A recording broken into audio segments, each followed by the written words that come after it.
आज का जो हमारा टॉपिक है वो है एरर्स एंड अनसर्टेनिटीज। जितनी भी हमने वो डिटेल पीछे पढ़ी थी कि हमारे बेशुमार फिजिकल क्वांटिटीज़ हैं, तो जब हम उनको मैयर करते हैं डिफरेंट इंस्ट्रूमेंट यूज़ करके, तो तमाम एग्जाम की जितनी भी मेजरमेंट्स हैं उनमें एरर एंड अनसर्टेनिटीज मौजूद होती हैं और रहती हैं। इनको मुकम्मल तौर पे कभी भी एलिमिनेट या फिर आप कह सकते हैं कि ख़त्म नहीं किया जा सकता।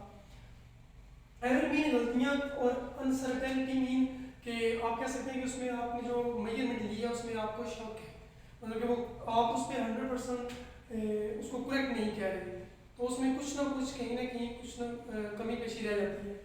सबसे पहली बात कि हम देखते हैं कि जो एरर्स हैं हमारी मेजरमेंट के अंदर, वो जो है उनकी आगे वो किस वजह से पैदा हो सकती हैं, अब जो हम कैलकुलेशन करते हैं उसके अंदर।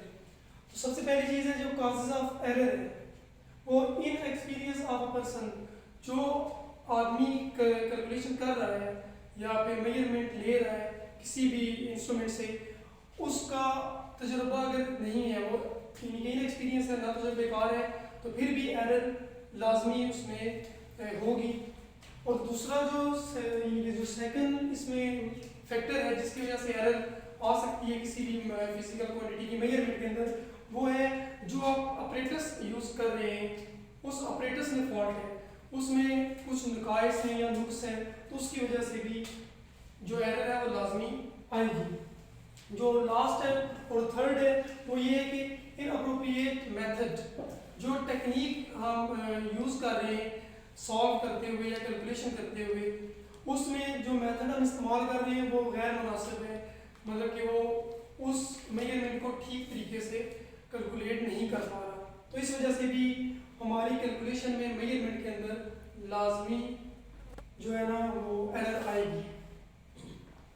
जो नेक्स्ट अब इसके बाद देखा जाए तो अनसर्टेनिटीज जो है उनको फिजिक्स के अंदर एरर के साथ ही, यानी कि आप कह सकते हैं कि एरर और अनसर्टेनिटी को एक ही सेंस के अंदर लिया जाता है, और जो अनसर्टेनिटीज हैं उनके अक्कर होने की जो सबसे बड़ी रीज़न है वो ये है कि ये जो नेचुरली मतलब कि जो वेरिएशन आती हैं एक्सपेरिमेंट के दौरान उसकी वजह से पैदा हो जाती हैं।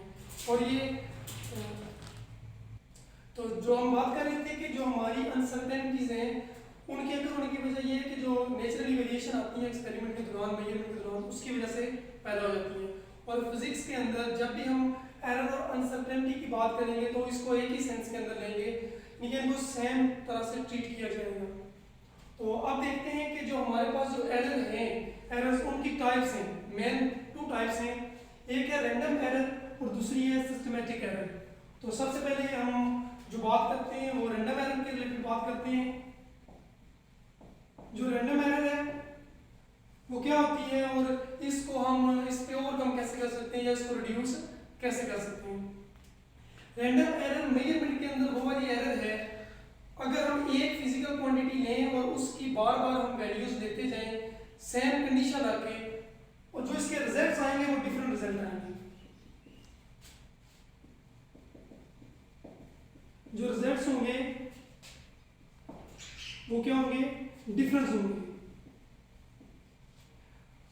इसमें इंपॉर्टेंट फैक्टर ये है कि हम एक ही फिजिकल क्वांटिटी लेंगे और कंडीशंस को सेम रखते हैं, और जब हम मेजरमेंट को आगे उसकी वैल्यूज एक बार लेते हैं फिर अगली दूसरी बार लेते हैं या तीसरी बार, तो हर बार जो वैल्यू है उस फिजिकल क्वांटिटी की वो डिफरेंट आती जाएगी, तो उस एरर को हम नेम देंगे रैंडम एरर का। अब रैंडम एरर तो हमने देख लिया कि ये एरर है क्या, तो ये तो बात वाज़ेह होगी कि इसमें सेम कंडीशन में एक ही फिजिकल क्वांटिटी के डिफरेंट रिजल्ट्स आते हैं। अब इसको रिड्यूस कैसे किया जा सकता है, तो रैंडम एरर को जो रिड्यूस करने के लिए वो ये है कि उसकी काफ़ी वैल्यूज दी जाए उस मेजरमेंट की जो आप कर रहे हैं जिस क्वांटिटी की, और फिर उनका एवरेज ले लिया जाए, यानी कि मीन ले लिया जाए, तो फिर रैंडम एरर को रिड्यूस किया जा सकता है। और अब हम बात करते हैं सिस्टमेटिक एरर। सिस्टमेटिक एरर जो है ये भी ज़रा एरर की टाइप है, और इसमें क्या होता है कि हम एक फिजिकल क्वांटिटी को जब मेजर करते हैं और हम ये सेम कंडीशन रखते हैं और जो चेंज आता है हमारा वो हर टाइम सेम चेंज आता है, मीन के अगर एक हमने वैल्यू दी है किसी भी मेजरमेंट फिजिकल क्वांटिटी की मेजर की है, तो उसमें जो जितनी कमी पेशी एक बार आएगी अगली बार भी उतनी ही आएगी, उससे अगली बार हम क्वांटिटी की वो मेजरमेंट लेते हैं, तीसरी बार या चौथी बार वो जो चेंज आ रहा है उसमें या जो तब्दीली आ रही है या गलती पाई जा रही है वो सेम है हर टाइम, तो उसको हम नेम देंगे सिस्टमेटिक एरर का। अब सिस्टमेटिक एरर को रिड्यूस करने का जो सबसे बेस्ट मेथड है वो ये है कि जिस इंस्ट्रूमेंट से हम मेजरमेंट ले रहे हैं, ज़ाहिर है सबसे इम्पोर्टेंट फैक्टर भी इसमें यही है कि ये एरर उस इंस्ट्रूमेंट में फॉल्ट होने की वजह से है। तो हम इसको जो है ना इसको रिड्यूस कर सकते हैं सिस्टमेटिक एरर को, अगर हम इसमें जो इंस्ट्रूमेंट यूज़ कर रहे हैं अगर उसका हम मुआवजा कर लें किसी ऐसे इंस्ट्रूमेंट के साथ जो कि बिल्कुल परफेक्ट हो या फिर उसकी रीडिंग्स एक्यूरेट आती हों हमारे जो हम इंस्ट्रूमेंट यूज़ कर रहे थे उसकी बनस्बत, तो हमें पता चल गया कि इसको जो हम रिड्यूस करेंगे उसके लिए हमें कंपेयर करना पड़ेगा, या फिर आप कह लेंगे इसकी वैल्यू को कंपेयरिंग करना पड़ेगा विद एक्यूरेट जो हमारी वैल्यूज आई थी किसी एक्यूरेट इंस्ट्रूमेंट की वजह से। ये हमारा था आज का टॉपिक जो पहला था एरर्स एंड अनसर्टेनिटी, ये कंप्लीट हो गया। जो हमारा नेक्स्ट टॉपिक है वो है सिग्निफिकेंट फिगर्स, या आप कह सकते हैं सिग्निफिकेंट डिजिट भी आप इसको नेम इसका रख सकते हैं या ले सकते हैं, तो दोनों का सेम मीनिंग है। सिग्निफिकेंट फिगर का जो मीनिंग है वो ये है कोई भी ऐसा डिजिट ऐसा नंबर जिसकी वैल्यू हो। सिग्निफिकेंट का मतलब होता है कि आप कह सकते हैं कि उसकी कुछ अहमियत हो। तो आज हम इसकी डिटेल पढ़ेंगे, चूँकि हमारे पास डिफरेंट नंबर्स हैं 1 से लेके 0 से लेके आगे थ्रू आउट और फिर डेसिमल में भी आ जाते हैं, तो किस नंबर की कितनी वैल्यू है या क्या वैल्यू है कि नहीं, आज हम इसके रिलेटेड हम स्टडी करेंगे। तो सबसे पहले हम इसकी डिफाइन को देखते हैं। सिग्निफिकेंट फिगर या सिग्निफिकेंट जो डिजिट है वो क्या होते हैं। इसकी जो डिफाइन है वो ये है कि significant figure is a figure या is a digit, significant figure is a figure और digit which is reasonably sure and first digit is doubtful digit. Mean कि अगर आपके पास कोई भी नंबर है तो उसमें आपके पास एक ऐसा डिजिट होना चाहिए जिस पे आप कह सकें कि 100% वो उसकी वैल्यू परफेक्ट है। मसलन 1.38, इसमें देखें जो 1 है ये कंफर्म है, ठीक है नहीं, जिसको हम सिग्निफिकेंट का नेम देंगे, इसको भी देंगे। अब ये आगे 0 है तो ये जो आगे 0 आया है तो इसको हम आगे जाकर एक्सप्लेन करेंगे कि कब ये सिग्निफिकेंट होगा कि कब नहीं होगा। तो इसके लिए अब हम सबसे पहले देखते हैं कि किसी भी मेजरमेंट के अंदर सिग्निफिकेंट नंबर की या डिजिट की या फिगर की तादाद को कैसे इंक्रीज कर सकते हैं। हमारा पहला स्टेप क्या है कि हम देखेंगे कि सिग्निफिकेंट नंबर या डिजिट को कैसे इंक्रीज किया जा सकता है। How we can increase the significant figures और डिजिट्स इन एनी मेजरमेंट। तो जो इसका आंसर है वो ये है कि अगर हम जिस भी इंस्ट्रूमेंट से रीडिंग ले रहे हैं अगर हम उस इंस्ट्रूमेंट को इम्प्रूव कर दें तो फिर हमारा सिग्निफिकेंट फिगर या डिजिट नंबर जो नंबरिंग है वो इंक्रीज हो जाएगी।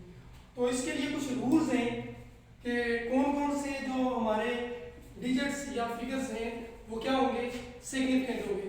सबसे जो पहला स्टेप है कि ऑल नॉन जीरो, जो ऑल नॉन जीरोस हैं हमारे पास मीन के 1 2 3 अप टू 9, तो ये सारे के सारे सिग्निफिकेंट हैं, इनमें किसी किस्म का डाउट नहीं है, वाम नहीं है, तो ये सारे के सारे अहमियत के हामिल हैं जब भी किसी भी रीडिंग के अंदर टर्म में यूज होंगे।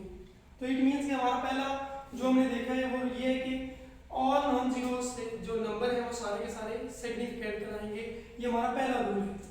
अब इसके बाद नीचे चलते हैं नेक्स्ट पे। अब हम जीरो की बात करेंगे। जो हमारा जीरो है इसकी डिफरेंट आगे कंडीशंस हैं। अगर तो ये दो नॉन जीरो के दरमियान में आएगा तो इसकी अहमियत होगी, ये सिग्निफिकेंट कहलाएगा।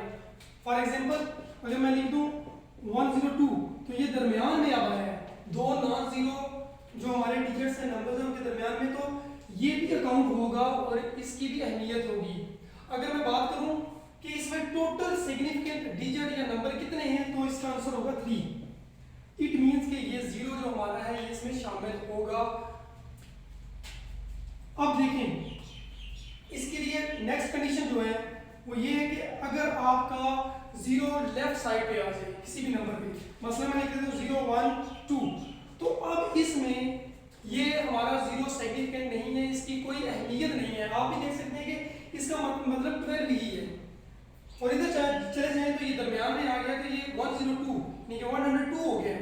तो इट मीन्स कि जब भी हमारा यानी कि किसी भी टर्म के अंदर जीरो जो है वो लेफ्ट साइड पे आएगा किसी भी नॉन जीरो से, तो उसकी कोई अहमियत नहीं होगी, वो क्या होगा, वो आप कह सकते हैं कि वो सिग्निफिकेंट अकाउंट नहीं होगा। अब इससे आगे हम चलते हैं, और भी इस तरह की बेशुमार एग्जांपल्स हैं।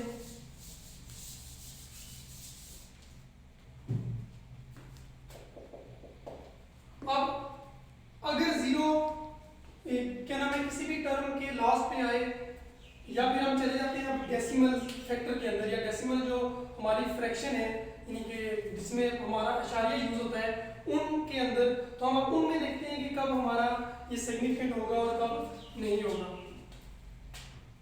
0.0238। अब इस टर्म का मतलब जो है वो ये है कि इसमें इस जीरो की कोई अहमियत नहीं है, ठीक है, और इस जीरो की भी नहीं, और इसको हम सिग्निफिकेंट अकाउंट नहीं करेंगे। मगर अगर पूछा जाए कि इसमें कितने नंबर ऑफ सिग्निफिकेंट डिजिट्स हैं, तो इसका आंसर होगा 3। इसी तरह से हम इससे आगे चलते हैं। अगर हमारा जीरो जो है वो अगर सिंपल किसी भी टर्म के अंदर आए लेकिन वहां पे डेसिमल मौजूद ना हो, तो वहां पे जो हमारा यानी कि जीरो की सिग्निफिकेंट होने की वैल्यू है वो डिपेंड करेगी किसी भी इंस्ट्रूमेंट के लीस्ट काउंट पे। जो मैंने बात की है लीस्ट काउंट, लीस्ट काउंट का मतलब होता है कि वो कम से कम वैल्यू जो हम किसी भी इंस्ट्रूमेंट से एक्यूरेटली कैलकुलेट कर सकते हो वो उसका लीस्ट काउंट कहलाता है। और सिग्निफिकेंट जो जीरो है, अगर किसी नंबर के अंदर जीरो जो डेसिमल है वो ना लिखा हो, तो उसका अगर हम जीरो को देखना चाहें कि वो डेसिमल जो है वो सिग्निफिकेंट है या नहीं, तो हम लीस्ट काउंट के लिहाज से देखेंगे।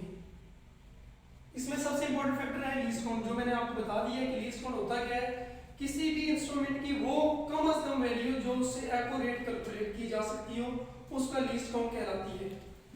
इसकी जो सबसे इंपॉर्टेंट एग्जांपल है वो एक कर लेते हैं बिल फर्ज, या फॉर एग्जांपल मैं लिखता हूं कि ये 8000 किलोग्राम ये हमारे पास मैस है, और हमने ये जो मेजर किया है किसी एक इंस्ट्रूमेंट से किया होगा, तभी हमें पता चला कि ये 8000 किलोग्राम मैस है। तो जिस इंस्ट्रूमेंट को हमने यूज करके कैलकुलेट किया है उसका लीस्ट काउंट भी होगा, तो हम क्या लेते हैं फॉर एग्जांपल कि उसका जो है ना कि 10 किलोग्राम लीस्ट काउंट है। उस इंस्ट्रूमेंट का लीस्ट काउंट कितना है 10 किलोग्राम है, मतलब कि वो इंस्ट्रूमेंट कम से कम 10 किलोग्राम तक सही तरह से रीडिंग ले सकता है। तो अब इसमें सिग्निफिकेंट डिजिट्स कितने होंगे,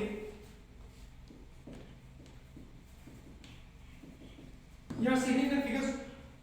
एक बात यहाँ पे हमेशा याद रखनी है, लीस्ट काउंट के नॉन जीरो से आगे जितने जीरो बढ़ते जाएंगे उतने डिजिट कम होते जाएंगे।